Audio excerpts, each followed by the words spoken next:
Gustavo Petro, todos esos millones de votos validan lo que va a representar en el Congreso. Va a ser el senador de la oposición, el jefe de la oposición, pero también va a estar enfrentado a otro senador muy poderoso que es en buena parte el jefe de debate natural del nuevo presidente de Colombia. Me refiero al senador Álvaro Uribe, con quien han sido públicas las diferencias que tienen ambos. Pero esa es la democracia. Y Gustavo Petro se ha ganado ese puesto merecidamente. Senador Petro, primero que todo, felicitaciones por su extraordinaria votación y por atendernos. Muy buenos días. Buenos días, Julio. ¿Cómo está usted? Y gracias. Pues es un éxito que no se puede degustar propiamente dicho. Una situación, digamos, un sentimiento extraño que creo que tienen también muchísimos de los 8 millones de electores. Es un éxito que no es algo extraño, digamos, es una sensación que no puedo describir. Cuando a uno le pasa lo que le pasó a usted, por la dinámica que cogió la última semana, pues usted con toda razón pensaba que la lograba, pero no la logró. Y ahí queda esa reflexión. ¿Qué me faltó? ¿A usted le faltó 2 semanas más? ¿Le faltó 1 semana más? ¿O definitivamente le faltaron esos votos que no salieron a votar ante el limbo que dejó Sergio Fajardo? ¿Qué le faltó? Pues haciendo análisis de los datos, digamos, uno podría decir acertaron en la estrategia de no ir a debate, ¿cierto? Porque un discurso aprendido de memoria en segunda vuelta no funciona. Y ahí hubiera, digamos, se hubiera develado antes de tiempo, antes de las elecciones, una realidad, y es que no había la suficiente preparación por parte del contrincante para dirigir el país. Ya lo veremos en la práctica, pero en el fondo yo creo que el tema no está en los candidatos propiamente. Ahí juegan los talantes, las risas, bueno, pero en el fondo es en la sociedad. Cuando se elige un presidente, lo que se pone en juego es la sociedad misma, con sus conflictos, sus contradicciones, sus temores, sus esperanzas, etcétera. Y si uno analiza la votación como si fuese la sociedad colombiana, una representación de la sociedad colombiana, lo que encontramos es que esa diferencia, que es de 1 millón de votos, bueno, porque son 2 numéricamente, pero son 1 millón de personas. 1 millón de personas que al votar por Duque, si hubieran votado por Petro, pues cambian el juego. Por eso se vuelve 2 millones numéricamente, pero en realidad es 1 millón de personas. Ese 1 millón de personas que está en el electorado de Duque y le da su victoria y nos impide el gobierno y el cambio en Colombia, ¿qué son? ¿Qué representan? ¿Qué es? Digamos, y el análisis numérico nos da de primera mano, digamos, la siguiente afirmación. Ese 1 millón de personas se establece a partir de, obviamente, Antioquia. Eso cae de bulto, digamos, y no es de estas elecciones. Antioquia viene desde hace décadas, yo diría desde que se abolió la esclavitud en Colombia, jugando socialmente a la reacción política. ¿Por qué? Es un tema sociológico. ¿Por qué el progresismo en Colombia desde hace un siglo no logra interpretar las ansias y los deseos de la sociedad antioqueña, y al contrario sí las fuerzas más retardatarias del país en su momento? Ese es un tema fundamental, pero al lado de Antioquia, porque cuando uno entra a elecciones casi que entra con la premisa hay que neutralizar la ventaja que van a obtener en Antioquia, da por sentado que va a ser así, pues tenemos 2 elementos que explican entonces la diferencia. Uno es los sectores débiles económicamente de la costa atlántica, del Caribe, que a diferencia de la del Pacífico, que incluso los del Pacífico son más pobres aún, no reacciona a favor del cambio y nos da un empate. Yo saco 1.700.000 votos en todo el Caribe y Duque más o menos lo mismo, gana por 9.000 votos. allí se establece uno de los primeros factores de por qué no se gana en unas circunstancias que no son propiamente las antioqueñas. El programa nuestro estaba centrado en la reivindicación alrededor de la tierra del progreso del Caribe. Los paneles solares y las energías limpias donde mejor hubieran podido superar un problema concreto, que es el de Electricaribe, es en la costa Caribe. La superación por la vía de la justicia social de condiciones de pobreza en donde mejor se hubiera podido implantar es en el Caribe. Y sin embargo hay un empate. ¿Qué produce ese empate? Lo dejo un poco a la investigación. Yo pienso que el electorado pobre del Caribe no logró soportar, como yo esperaba, la compra del voto. Y hay un tercer eje aquí para explicar esto en grandes números, que es la clase media bogotana estrato 3, que mayoritariamente se inclina por Fajardo en la primera vuelta, por Petro en la segunda. Digamos, nosotros aquí en Bogotá ganamos, pero hay un núcleo muy importante de votos que se desplazan a Duque sin ser mayoría del estrato 3 bogotano, que termina pues dándole también el triunfo. Y ese es estoy hablando de 500,000 de votos, la mitad de lo que hubiera sido necesario para ganar la presidencia en la candidatura del Cambio. Ese 500,000 de votos estrato 3 Bogotá, que decide apoyar un candidato que no está con el metro subterráneo, que está a favor de expandir Transmilenio, etcétera, reivindicaciones que son del 80% de la sociedad colombiana, pero al contrario, representadas por lo que decía el candidato del Cambio. ¿Qué es lo que hace que ese estrato 3 bogotano no se volque en mayor forma hacia la candidatura del Cambio y vote por Duque? Ese es un tema también de análisis que, en mi opinión, en el fondo tiene que ver con los temores, los miedos, los odios. El temor al cambio, podríamos hablarlo en términos generales y universales. Hay un miedo al cambio en general, porque es mejor estar como se está que intentar la aventura de cambiar las cosas. Los cambios en las sociedades solo se dan de vez en vez. Yo esperaba que esa vez fuese por primera vez en el último siglo en esta elección, pero no fue así. Y genera una especie de tusa histórica que es difícil de lidiar. Pero es mi análisis, digamos, hay un temor al cambio muy aceitado por ya la campaña del contrincante, sí. la campaña oscura que usted conoce, ya se da alrededor de temas como el castrochavismo, el ateísmo, hasta una hija por allá en el porno que me pusieron, etcétera. Pero eso lo que hace es alimentar un miedo que ya existe, que ya está en la sociedad, que es el miedo a cambiar, y que se da sobre todo en una clase media que piensa que es mejor su situación actual a que sectores por debajo de ella puedan ser o tener más oportunidades. Ese es, digamos, el punto que debe romperse si queremos cambiar a Colombia, y que yo creo que estamos a punto de cambiar. Ese es el campanazo, esa es la parte positiva, que estamos muy cerca, que la oportunidad sí existió, que hubo una oportunidad histórica de cambiar a Colombia, que se dilapidó, pero que sí la sociedad colombiana está cerca de dar ese paso, sea a través mío, y en esto pues ya viene el tema personal, o a través de otra persona, porque yo no creo en jefaturas de ley, digamos.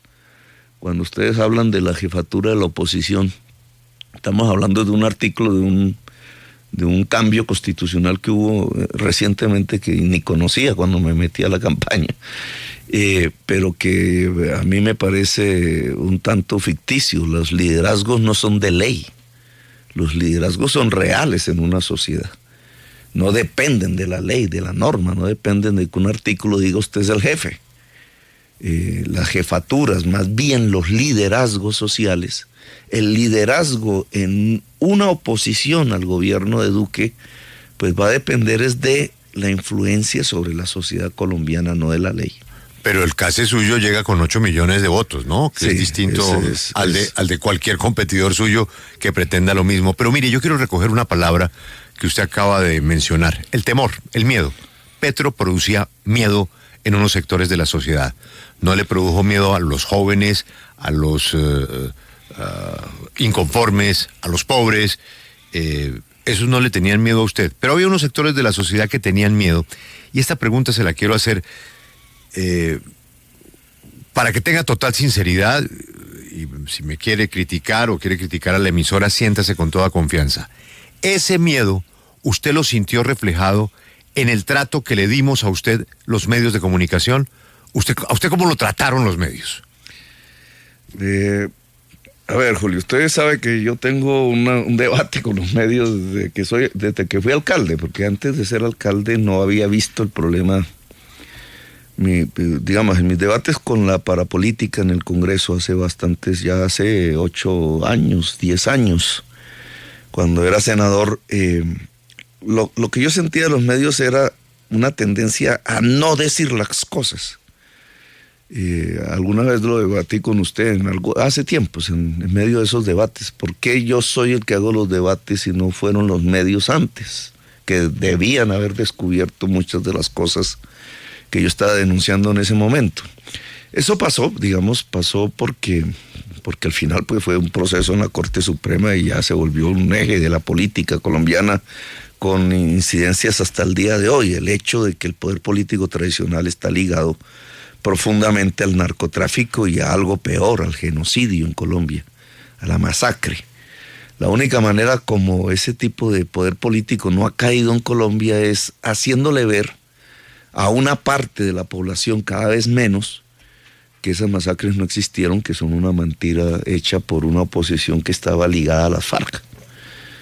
Eso es muy endeble, eso se está desbaratando, pero ha sido la manera como se han sostenido, digamos, ante su propia sociedad, o el tema venezolano. Entonces, pues usted todavía ve hoy a la vicepresidenta electa, que es responsable de la Operación Orión en Colombia, con más de 100 desaparecidos en Medellín, hablando de Venezuela porque no quiere hablar de sí misma, de su responsabilidad en Colombia.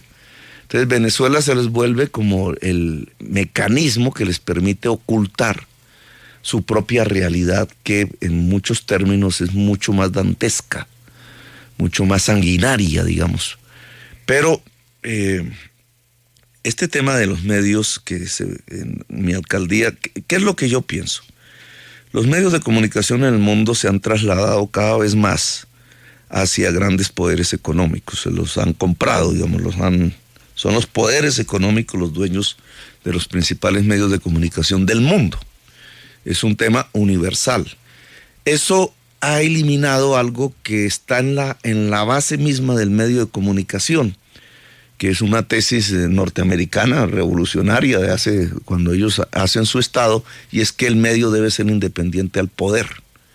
En ese entonces era al poder político, al Estado. Hoy realmente hay más poder en los grandes conglomerados económicos que en los estados, y el medio de comunicación no logró independencia de ambos, del Estado y del poder económico.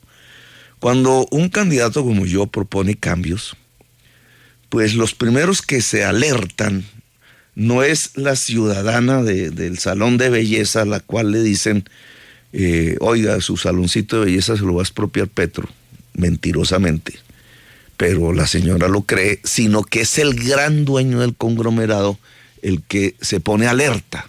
Este señor, ¿qué va a hacer con nosotros? ¿Qué puede hacer con nosotros? Y nuestros intereses económicos. Y en general lo que hay no es un diálogo, que es lo que debería haber, ¿cierto? Venga y hablamos y discutimos. Si usted es el presidente, ¿qué va a pasar con el conglomerado económico tal y sus negocios? Sino que hay una reacción inmediata, es a detener ese cambio. Una postura en cierta forma conservadora. Impidamos que este señor gane. Y como son dueños de medios, pues operan para que esos medios lo hagan. Y entonces tenemos la triste realidad que vimos. Lo que yo vi que fue, con excepción de unos pocos medios que además se llevan el INRI, Entonces, por ejemplo, mucha gente hoy dice, es que la W estaba con Petro, porque no me trataron con grosería, ¿cierto? Ni Vicky, que sabemos que políticamente pues, no ha sido afín a mí, ni usted, digamos, hay unas excepciones. Yo diría, bueno, hay otros que también ocurrieron, que no entran en la grosería de ver de cómo se macartiza el candidato para que la opinión pública vote por el otro, que no es el papel del medio. El medio de comunicación lo que tiene es que mostrar sus programas y permitir el debate y analizar los programas y dejar que la ciudadanía escoja y no manipular a la ciudadanía. Lo que vimos en la mayoría de los casos es una actitud sinvergüenza, pues lo diría yo así, sinvergüenza. Sinvergüenza es no tener vergüenza. Entonces, medios de comunicación que cuando yo llego, entonces creen que llegó un delincuente y que tienen que tratarlo como un delincuente. De antemano creen o piensan, de pronto hasta piensan realmente que todo lo que se está diciendo es mentira y que hay que desmontarlo. Mi estrategia fue demostrarles que teníamos la suficiente capacidad y conocimiento del país y de la teoría y de la práctica administrativa para dejarlos ver en público que los que tenían ciertas ignorancias grandes no eran el candidato, sino el propio periodista. Pero es una actitud sin vergüenza, digamos, porque cuando cogen al otro candidato, entonces lo muestran como si fuera un Messi. Y entonces, claro, en la opinión pública hay sectores que cuando muestran que el candidato es como Leo Messi, pues votan por Leo Messi. Y cuando muestran al otro candidato como si se tratara de un delincuente mentiroso, pues les da pena votar por un delincuente mentiroso y votan por el contrincante. Hay una manipulación, pero esa manipulación tiene un interés. Y el interés es el del gran conglomerado económico, que está muy ligado a los intereses del sistema financiero colombiano. Y la pregunta que uno se hace es, la economía colombiana, la estructura económica colombiana y social colombiana, sí, y el peso del sistema financiero en la economía colombiana, ¿está bien o hay que cambiarlo? Senador Petro, hace unos cuantos días el fiscal general Néstor Humberto Martínez finalmente dio a conocer la información sobre las investigaciones que venía desarrollando de hechos que podrían haber configurado actos corruptos en las elecciones de Congreso de la República en varias zonas del país. Y se revelaron casos que involucran o que involucrarían a candidatos del Centro Democrático, del Partido Liberal, de Cambio Radical. ¿Usted cree que si estas denuncias se hubieran presentado antes de la segunda vuelta, habría cambiado el escenario? ¿Cree que de pronto el fiscal, al revelar esto después de segunda vuelta, estaba jugando la política? Antes de primera vuelta, ¿no? Porque ellos conocen es de las elecciones del 11 de marzo, antes de primera vuelta. Y la pregunta sería, ¿qué hubiera pasado en primera vuelta? En primera vuelta hay unos datos, algún día lo dije, entré con una ala rota. Y es que hay una distancia muy grande entre Duque y el segundo, que era yo, 39% a 25%. O sea, yo tenía que remontar en 2 semanas. De hecho, lo logramos, casi nos duplicamos, fue excepcional, digamos, mientras Duque realmente se venía estancando. Pero entramos con una distancia muy grande. Esa distancia muy grande se debe a varios factores, entre otros un cambio de actitud de una parte del electorado en la última semana, que va por Petro y decide irse por Fajardo, pensando en que los cambios deben ser más fáciles. Aquí interviene un poco esto del miedo al cambio. Está bien luchar contra la corrupción, pero sin cambios. Pues eso no se puede dar, pero digamos, en el electorado esa facilidad puede ocurrir. De sectores del electorado dicen, yo prefiero el camino que se ve más fácil que el más difícil, que es el del cambio. Y entonces hay un cambio de actitud y nos golpea, porque entonces entramos con 25% cuando pudimos entrar con el 30, el 32%. Eso hubiera generado unos hechos después. En la segunda vuelta, por ejemplo, el Partido Liberal no hubiera tomado la decisión tan drástica y bastante criticable de apoyar a Duque. Por ejemplo, muchos sectores, en vez de tener una actitud vergonzante voto por Petro, que es el menos peor, digamos, hubieran sido más decididos. El voto, la gente que se fue al voto en blanco hubiera de pronto dicho, no, más bien nos vamos aquí, etcétera, y las condiciones cambian. Entonces, en esa primera vuelta hay un hecho, y es la distancia entre Duque y Petro, que se convierte para muchos sectores sociales en irremontable. Ahí donde está el tema del fiscal. Porque si el fiscal hace su denuncia como era su deber, en el momento, es decir, después del 11 de marzo, antes de la primera vuelta, esa distancia no hubiera sido tan grande. Y los cambios políticos hubieran sido diferentes. El fiscal general protegió a Duque, teniendo una información que era clave, y era su obligación darla, decidió postergarla por un criterio político, porque él era el único que sabía que todos los datos que tenían afectaban a Duque. No éramos nosotros, no era la ciudadanía, no era la prensa, él era el que tenía los datos porque le llega por primera la información a sus manos de investigaciones y decide proteger a Duque.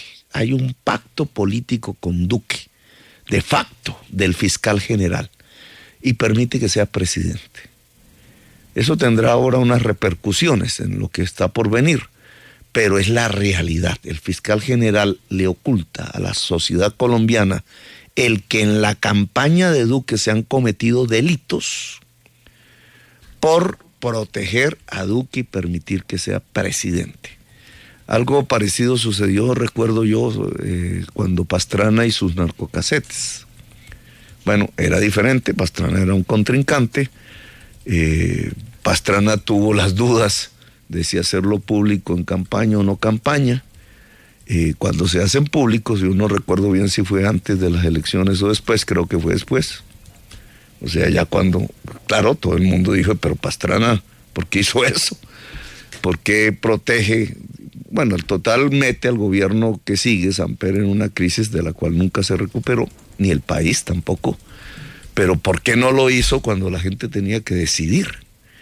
Es el tema del fiscal, el fiscal con mayor razón, porque su función institucional no era la misma de Andrés Pastrana, que era simplemente pues un contrincante político. Aquí él tiene la obligación constitucional de decirle a la sociedad de dónde proviene el crimen y lo oculta. Y ese ocultamiento es una protección política, es un hecho, digamos, absolutamente recriminable contra el fiscal general, e indudablemente hubiera podido producir efectos que hoy no podemos cuantificar, porque ya pues hablar del pasado, rehacer el pasado no es posible.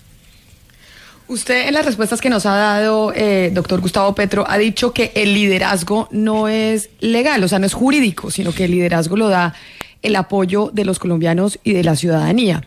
Y además también en las cosas que nos ha dicho es que la gente no terminó votando por usted porque hay una serie de manipulaciones por parte de los medios de comunicación que obedecen a intereses de conglomerados económicos.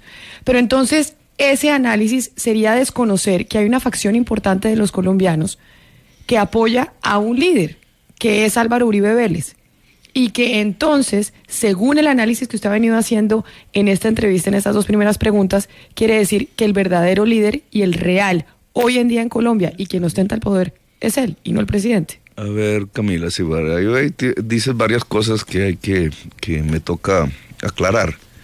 Primero, yo no he dicho que perdí las elecciones por los medios de comunicación. No, respondí una pregunta concreta sobre los medios de comunicación. Puede que tenga que ver, pero digamos no fue lo que dije. No dije por los medios de comunicación perdimos las elecciones. Incluso al contrario, cuando se me hace la pregunta alrededor de por qué perderíamos las elecciones, lo que hablé fue de la sociedad, no de los medios. Y hablé de 3 núcleos poblacionales grandes que determinan, digamos, los grandes números. Hablé de que se trata de 1 millón de votos que va por Duque que pudieron ir por Petro. Y esos 3 núcleos están asentados en las clases populares de la costa Caribe que debieron ir por Petro. Y el por qué votan por Duque, yo hice aquí una sindicación, porque habría que ponerle ese nombre. Es la compra de votos. 2, la clase media estrato 3 bogotano, que aunque ganamos allí en esos sectores, no fue tan contundente y permite un desplazamiento de centenares de miles de votos hacia Duque de manera, desde mi punto de vista, un tanto irracional, porque Duque propone un programa que va contra el estrato 3 de Bogotá, en términos incluso de apoyo al Transmilenio y cosas de esas, contrario a nuestro programa. Y Antioquia, que tiene una realidad más allá de la campaña, una realidad sociológica que va más atrás en el tiempo, que le otorga a la sociedad antioqueña, digamos, una característica de apoyo a las fuerzas más reaccionarias de Colombia desde hace muchas décadas, y que es una falta de interpretación del progresismo de la sociedad antioqueña. Esos son los 3 bases que permitirían hablar de por qué no se gana la elección, a pesar de estar muy cerca, a pesar de esa oportunidad histórica de cambio que desde hacía 70 años no tenía Colombia.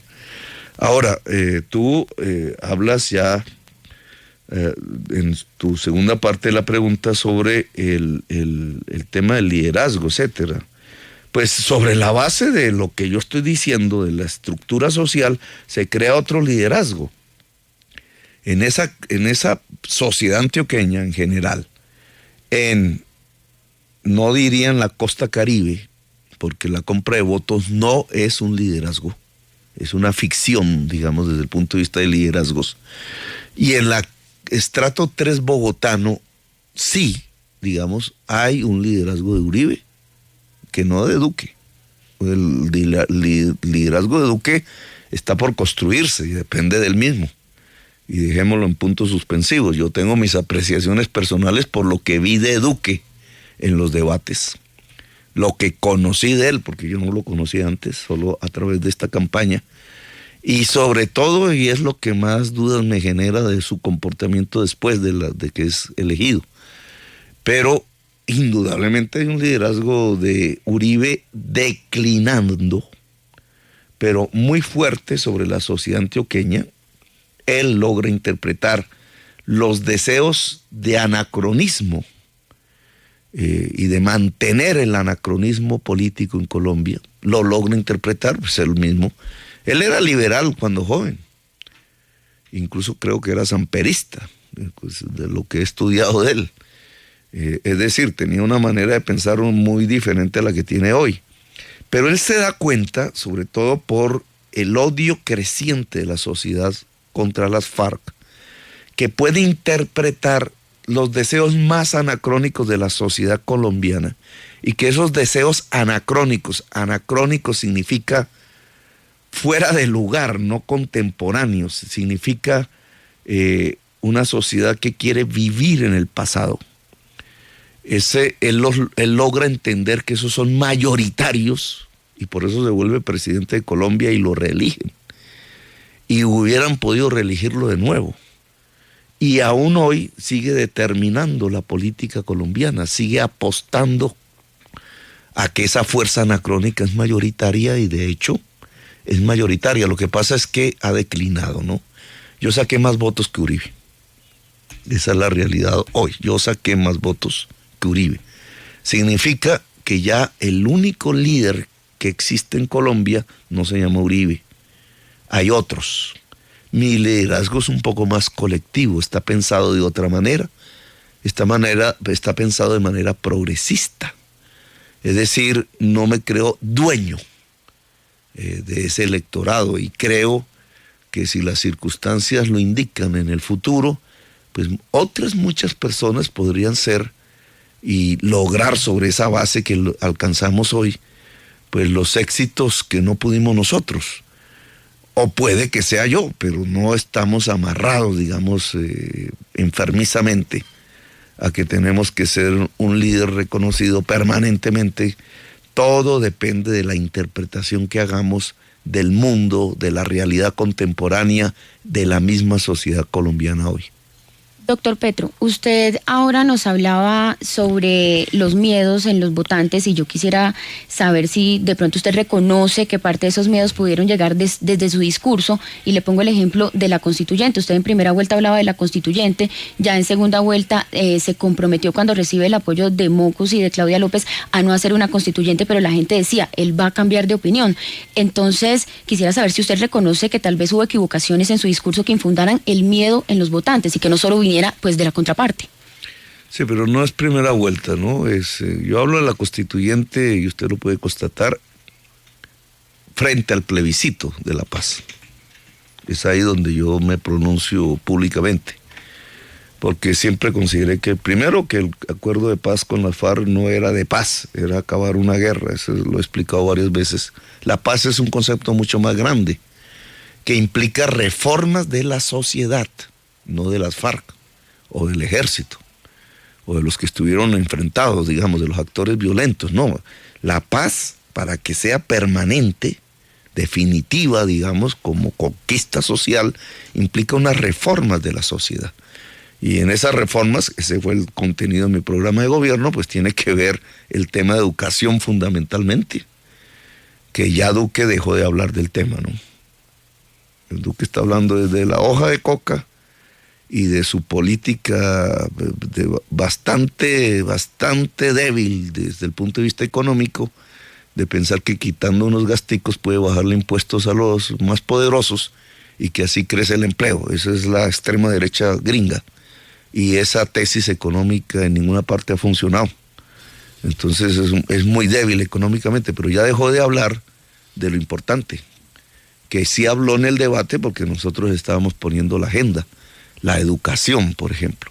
Entonces esas reformas fundamentales en términos de educación, salud, tránsito hacia la economía productiva, son los que tienen que ver con la paz, son las reformas de la paz.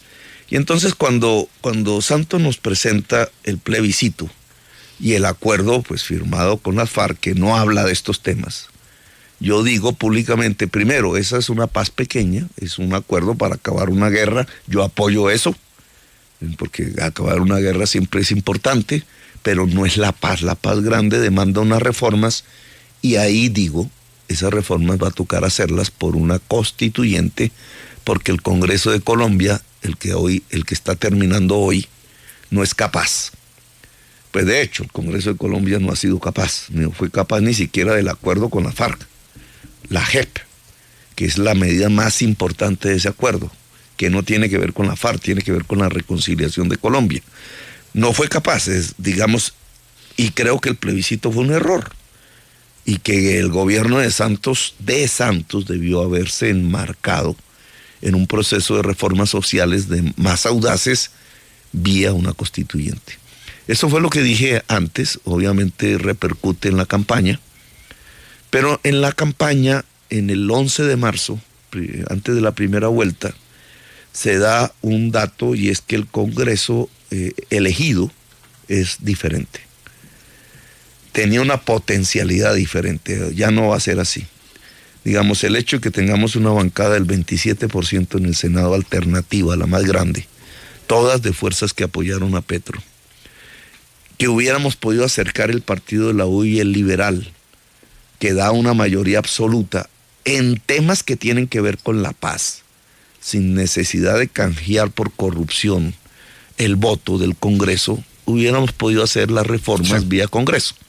Por eso propuse con Mocus, segunda vuelta, el que es posible los cambios vía Congreso si ganamos las elecciones. Doctor Petro, ahí yo quiero seguir en la línea de Johanna, porque nosotros le hemos escuchado en estos minutos que llevamos muchas críticas a otros y poca autocrítica. Y yo quiero ir a la autocrítica. ¿Qué autocrítica se hace usted? Porque uno sintió que usted entre primera vuelta y segunda vuelta tuvo que hacer un cambio, o por lo menos le tocó explicar cosas que había dicho en primera vuelta, que tuvieron una interpretación como lo que dice Johanna de la constituyente y otros temas. Y ahí me voy a otro que yo le pregunté hace pocos días acá a su fórmula vicepresidencial, y que ella reconocía que hay un error, y es el tema de su famoso discurso en el Valle del Cauca, en el tema de los ingenios. Cuando usted habló de los ingenios, usted trató de decir que no estaba hablando de expropiación, pero usted estaba ofreciendo comprar algo que no le estaban vendiendo. Y cuando uno habla de comprar algo desde el gobierno que no le están vendiendo, eso, si no es expropiación, suena muy parecido. ¿Usted no reconoce que por lo menos en la manera que usted comunicó o habló de ese tema se equivocó? Pues el Estado en general compra cosas que no están vendiendo. Ese es, digamos, la lógica de la administración pública en todo el mundo. Porque ¿cómo entonces se producen los cambios? Pues los cambios no se producen sobre las cosas que ya existen. Hay que incidir en algo que no existe para poder producir un cambio. Le voy a poner un ejemplo relativo a ese tema concreto. Pues, de hecho, nosotros no hablamos de expropiar los ingenios. Esa es la realidad. Nosotros hablamos en el norte del Cauca, en una región específica, de cumplir una orden judicial. La orden judicial es: el Estado debe entregar 17,000 hectáreas. Yo hablé de 30,000 porque desde el momento de la orden judicial a la fecha ha aumentado el problema.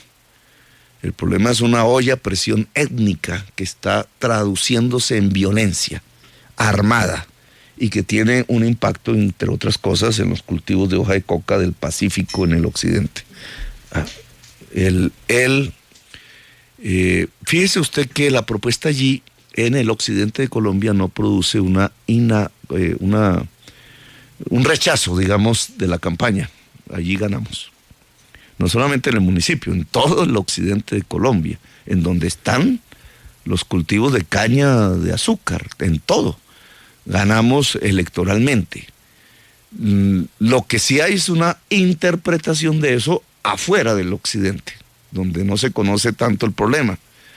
En el occidente se sabe exactamente que si no hacemos algo en el norte del Cauca, pues eso está ahí en conflicto. Y ese algo es que el Estado intervenga. Y el Estado interviene ¿cómo? En función de disminuir la conflictividad. Y un instrumento que yo creo que es esencial es comprar tierras en el norte del Valle del Cauca.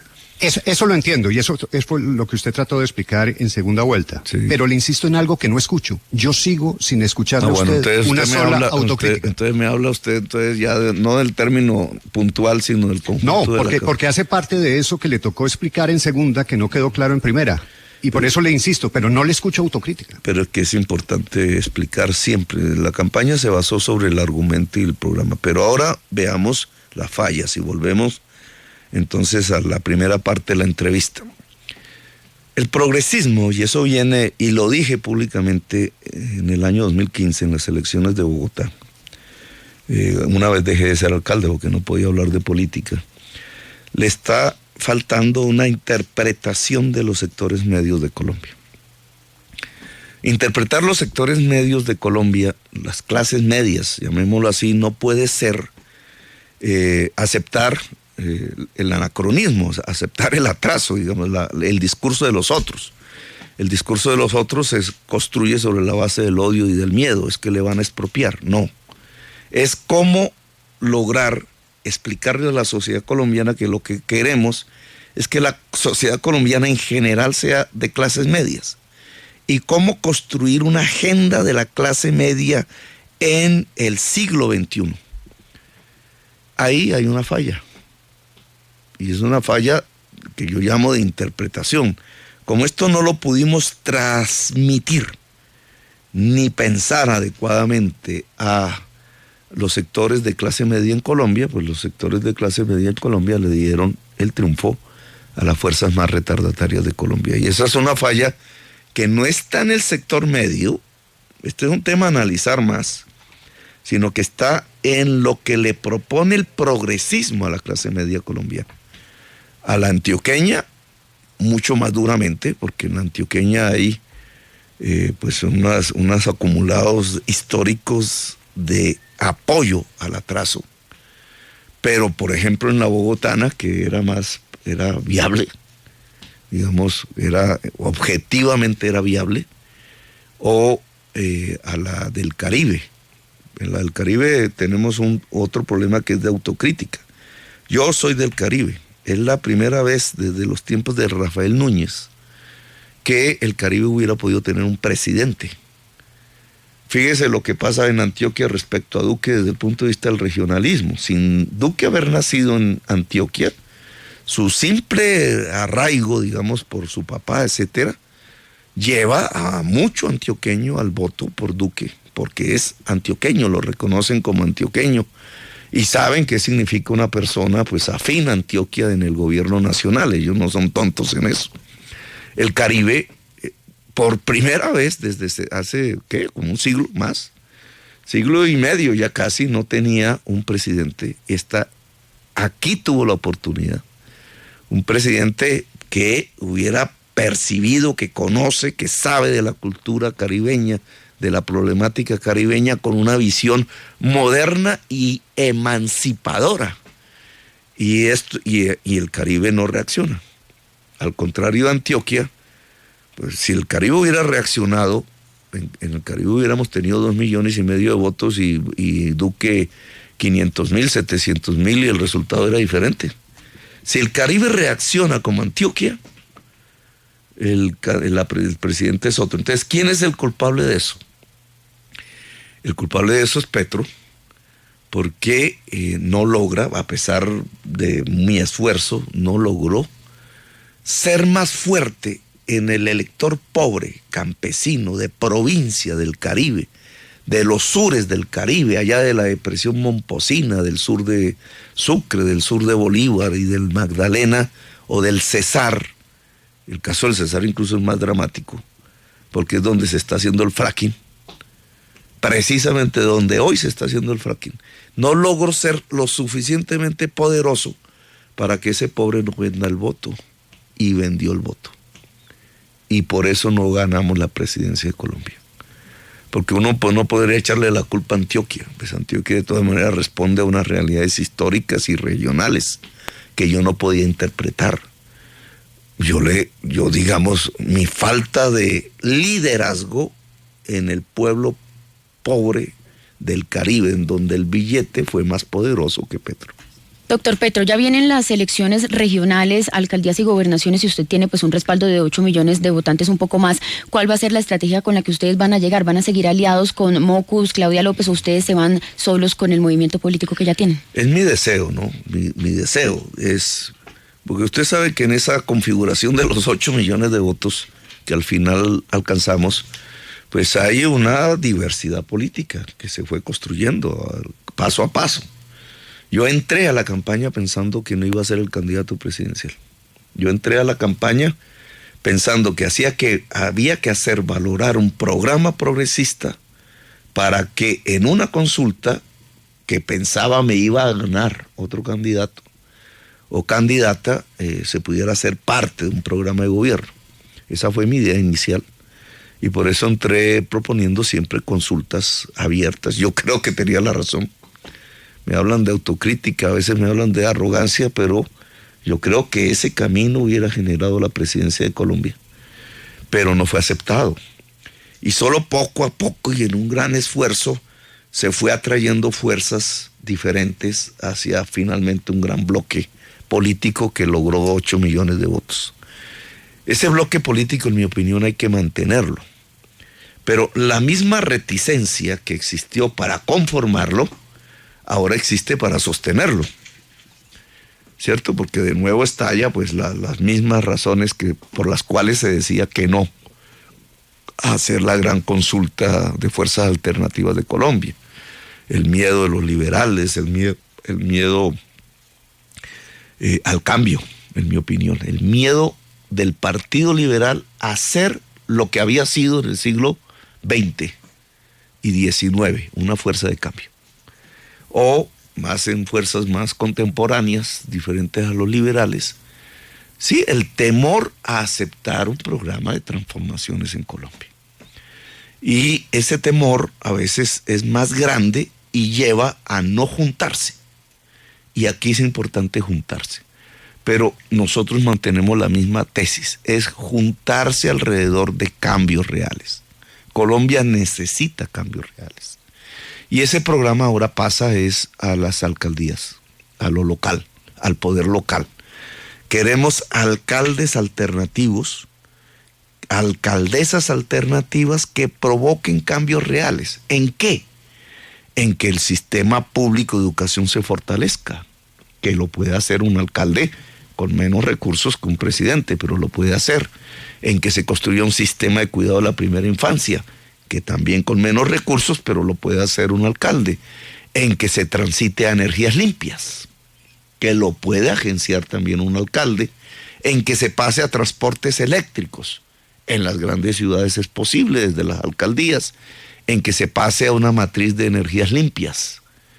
En que cuidemos el agua y no permitamos que se haga el fracking ni la minería extractiva o cualquier actividad que ponga en peligro el agua. Eso, aunque no es de competencia de un alcalde, pues puede provocar resistencia si se logra ganar las alcaldías.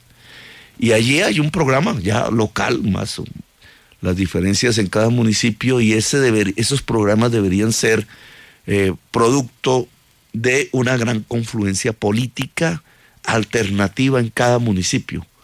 Entonces nosotros estamos de acuerdo en eso, en que se hagan, en que lo que logramos en los 8 millones y ojalá más, se pueda producir en el seno de un municipio y ganar las alcaldías para hacer este tipo de cambios. No simplemente para cambiar el color político de una alcaldía, sino para hacer unos cambios.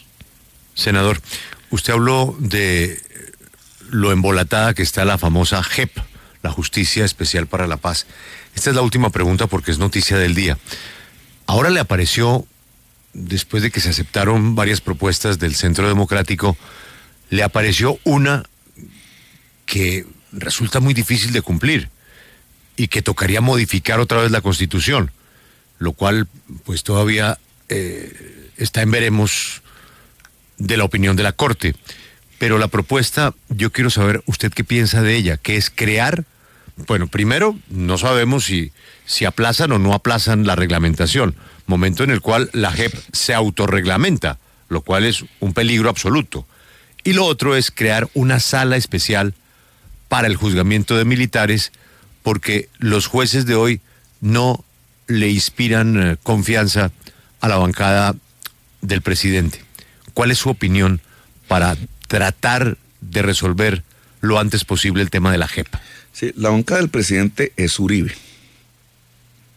Y hasta el día de hoy es así, porque Duque no ha dado señal de otra cosa. Es Uribe, porque esa bancada que se llama Centro Democrático se llama Uribe. Le hacen caso es a Uribe. Y entonces, ¿por qué Uribe no quiere la JEP? Y voy a tratar de ser descarnado en esto. Porque además, pues, la sociedad debe saber cuáles son las posiciones reales y no enredarse en la retórica. Le dicen a la sociedad que no quieren la JEP porque es la impunidad para las FARC, ¿cierto? Ese es más o menos el discurso público. Con eso hicieron campaña. Es que es la impunidad para las FARC. Es que los jefes de las FARC o los que han cometido delitos graves en las FARC deben ir presos. Después dijeron que no eran presos. Pero es el discurso que le presentan al público. La JEP efectivamente establece unos beneficios jurídicos para las FARC si dicen la verdad. Y aquí el tema. La JEP no se hizo para las FARC. Cuando el uribismo, Uribe, reduce el tema de la JEP, de Justicia Especial para la Paz, a la FARC, está ya manipulando a la sociedad colombiana. La Justicia Especial para la Paz se hizo para todos los actores violentos. Y hay unos actores más violentos que las FARC. A nosotros nos han hecho pensar lo contrario. Esos actores más violentos son más violentos porque están dentro del Estado. Tienen el poder del Estado. Y el poder del Estado es mucho más grande que el poder de las FARC, con todo y narcotráfico junto. En el desarrollo de este conflicto que estamos todavía viviendo, esos actores cometieron delitos de lesa humanidad. Y cometieron delitos de lesa humanidad, el más dantesco, el que yo diría más grave, ni siquiera fue la articulación con el paramilitarismo y el narcotráfico, que está ya bastante atrás en la historia, sino es el de los falsos positivos, es decir, la ejecución sistemática de miles de jóvenes inocentes por funcionarios del Estado. Ese es, óiganme bien, una de las barbaries más graves de la historia humana contemporánea. Aquí lo reducimos, incluso la palabra falsos positivos sirve para eso, para reducir el problema, pero no se encuentra en el mundo, con muy pocas excepciones, un hecho más dantesco desde el punto de vista de la barbarie estatal que la ejecución sistemática de jovencitos, que dice el Guardián, el diario londinense, llega a 10.000 casos.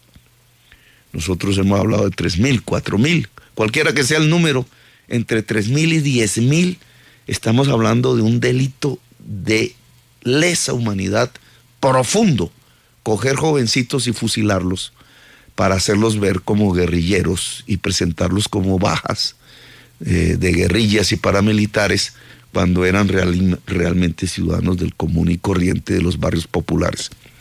Eso lo hicieron unos militares, unos policías uniformados, pero por orden.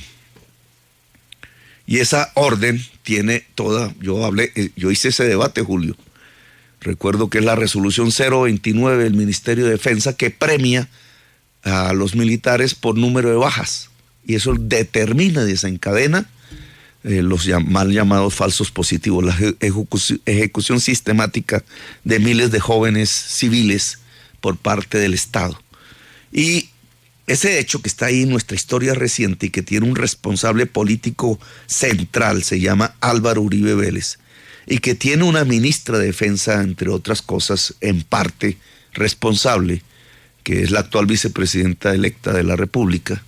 Ese hecho digamos, arde al interior del uribismo, porque el pueblo uribista dice es que eso no existió, es un invento de Petro porque es amigo de la FARC. No, sí existió y es terrible. Y las mamás de esos muchachos están allí organizadas suplicando justicia. Entonces, ¿qué pasa con la JEP? Con la JEP pasa que, como no es solamente para las FARC, sino también para estos militares y policías, que podrían tener incluso libertad si dicen la verdad, ¿quién dio las órdenes? Entonces, allí hay un enorme temor del presidente Uribe, porque él es el máximo responsable, él. Y no quiere que eso ocurra judicialmente. Por eso se van contra la JEP. No se van contra la JEP, la Justicia Especial para la Paz, como le dicen al pueblo, porque es que no quieren la impunidad de las FARC. No, lo que quieren es su impunidad. Y por eso destruyen la JEP. Y por eso Duque, y ahí está demostrando que le está haciendo el mandado a Uribe, no se está separando de Uribe, quiere salvarlo. Pero esa salvación, esa impunidad sobre Uribe, tiene una implicación. Entonces los militares no van a ser, los militares que cometieron estos delitos, que no es la institución, ojo, porque entonces aquí fácilmente, precisamente para defenderse de este planteamiento que hago, ustedes dicen es que Petro está atacando a las fuerzas militares porque fue guerrillero. No, nosotros creamos las fuerzas militares de hoy a través de la Constitución del 91, porque el M-19 era la mayoría en la Asamblea Nacional Constituyente. Esta institucionalidad la creamos nosotros con otras fuerzas políticas. En la Constituyente, el máximo poder de la sociedad colombiana.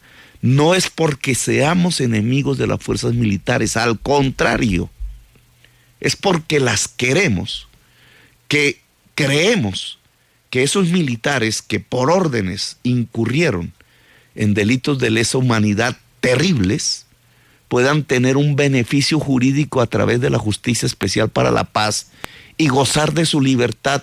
Yo quiero que el general Rito Alejo del Río, que es uno de los grandes exponentes de esta historia dantesca, se abrace con sus nietos en su casa y esté libre, pero a cambio de que nos diga toda la verdad. Y eso es lo que no quiere Uribe. Entonces está sacrificando a las fuerzas militares a miles de oficiales de la policía y del ejército solo para garantizar su personal impunidad. Los va a arrojar a la justicia internacional y eso sería un gran daño en la historia de Colombia, un daño a la sociedad colombiana que debemos impedir. Entonces, la Justicia Especial para la Paz es el escenario de la reconciliación nacional. No es un instrumento para la venganza judicial, es para que la verdad nos pueda hacer restañar las heridas. Pero la verdad tiene unos que se benefician, 99,99% de la sociedad, y alguien que se perjudica. Y ese alguien que se perjudica tiene un nombre: Álvaro Uribe Vélez. Y el presidente de Colombia electo le está haciendo caso. Y está sacrificando reconciliación, está sacrificando las fuerzas militares, su honor, está sacrificando la posibilidad de la reconciliación nacional simplemente para que se mantenga la impunidad sobre un senador que fue un actor violentísimo de la violencia actual colombiana.